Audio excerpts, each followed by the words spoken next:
Amay Nemət Usta, bunlar nədir belə? Salam Alper, hoş geldin. Hoş gördük Usta, onu biraz görək. Günlerim şehirsizdeyken, eşitler, gün şehirsizdeyken, günlerim koldu, 4 tane kol zakazım var, bak.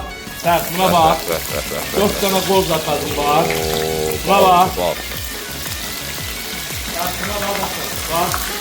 Bilirsən ki, saz yeməkləri harda olur, Neymətlərin yanında. Günde bak, görsən bak, qoçun qalıqası zakazlanıyor.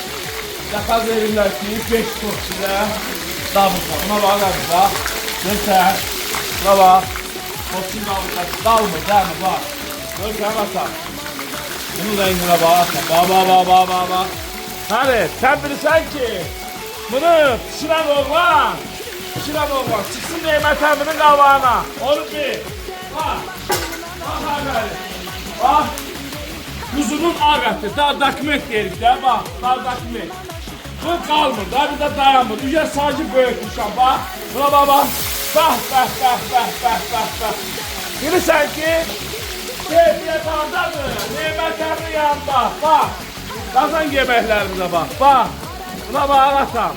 Şonka.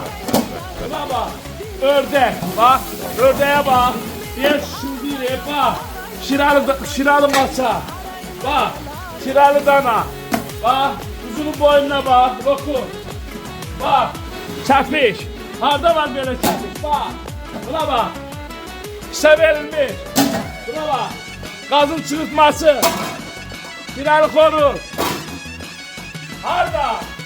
Tabanzada Kadınlar Ressam Neymət Əminin yanında yolumuzu gözlərik, gözlən qardaşlar. Ferit, götürək.